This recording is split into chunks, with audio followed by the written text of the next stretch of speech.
All right, let's dive into one of the wildest stories from ancient Rome. I mean, it sounds like something out of a movie. We're talking about the day the entire Roman Empire, the most powerful entity on the planet, was put up for auction. Yeah, you heard that right. Sold off like an old chariot. So, let's set the scene. The year is 1903 AD. You've got the Roman Empire. I mean, this is the absolute superpower of the ancient world, right? It stretches all the way from Britain down to the Middle East. And it was for sale. And I'm not speaking metaphorically here. It was literally sold to the highest bidder. Unbelievable. Okay, so how on earth does something like this even happen? How do you sell an entire empire? Well, the story kicks off in a very, very Roman way, with an assassination. The emperor is dead. So meet Emperor Pertinax. This guy came to power with all the right intentions.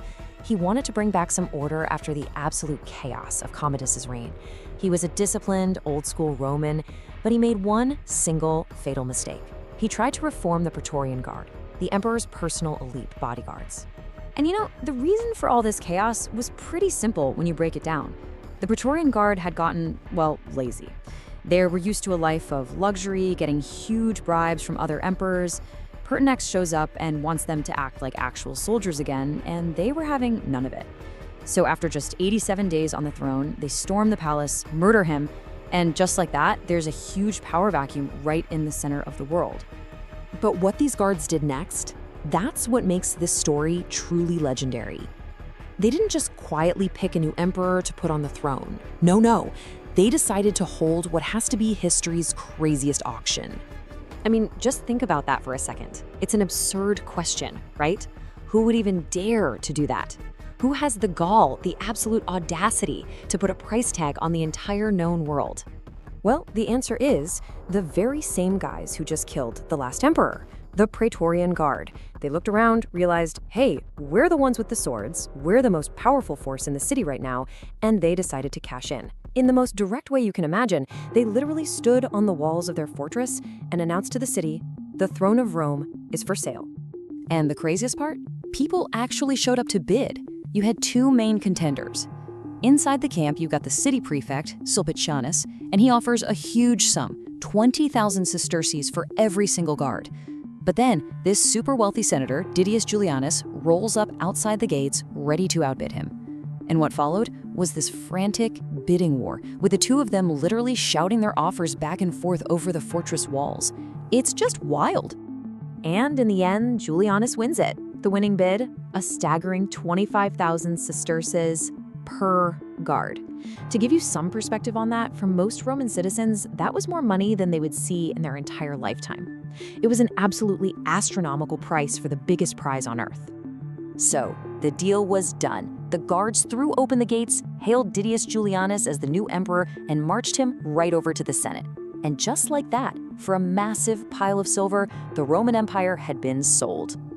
But, you know, if Julianus thought all that money was going to buy him a peaceful, secure reign, he was dead wrong. The sale might have been complete, but the rest of the empire was about to fight back. Hard.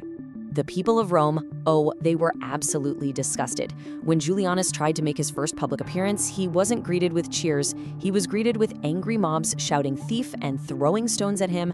I mean, the Senate was basically forced to confirm him, with armed guards standing over their shoulders, but the city itself was ready to explode. Julianus had the title, sure, but he had zero legitimacy. The people hated him.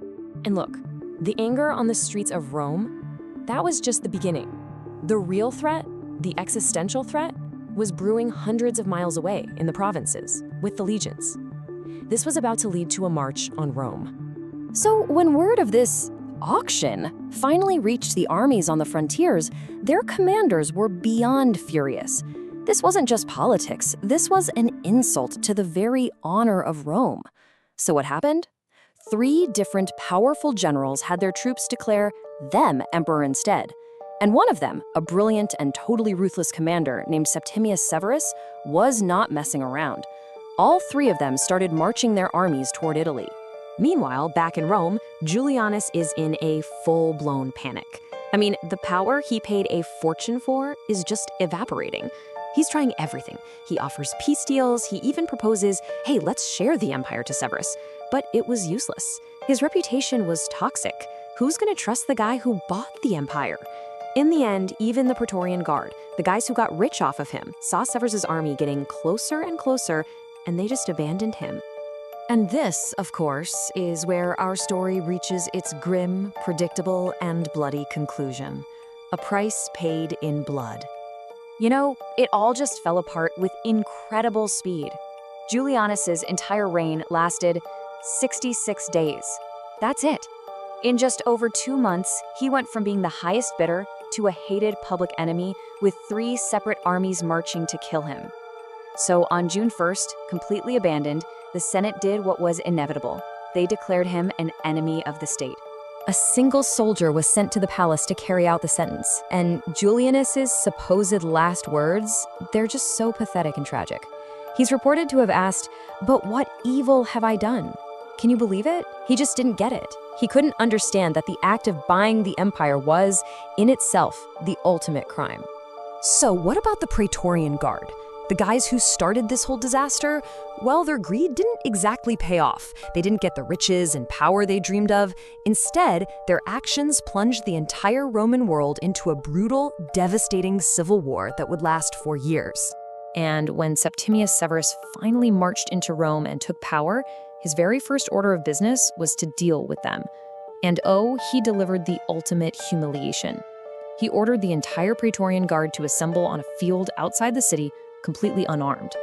Then he surrounded them with his own battle-hardened legions, stripped them of their fancy titles and uniforms, and banished every last one of them from Rome, forever, on pain of death. He completely disbanded the guard and just started a new one from scratch with his own loyal soldiers. And that really leaves us with the powerful, timeless lesson of this whole insane story. In the brutal world of Roman politics, sure, power could be won with a sword. It could be stolen in a palace coup. It could even be inherited. But as Didius Julianus learned in his final, terrifying moments, it could never, ever truly be bought.